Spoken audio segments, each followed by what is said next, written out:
اب قرآن پاک کا جو اکثر حصہ ہے وہ ترغیب و ترہیب پر مشتمل ہے۔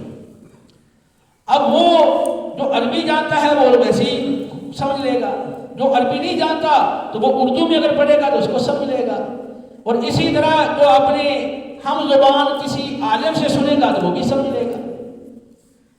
تو یہ بنیادی ضرورت ہے ترغیب و ترہیب کی، کہ ترغیب و ترہیب کی جائے اور ہم اس کا اثر قبول کریں۔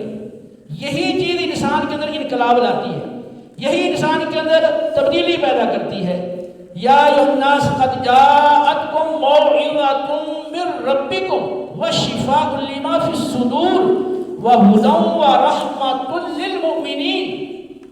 اے لوگوں، تمہارے پاس تمہارے رب کی طرف سے واعظ آ گیا ہے اور سینوں کی ساری بیماریوں کی شفا آ گئی ہے اور سراپا ہدایت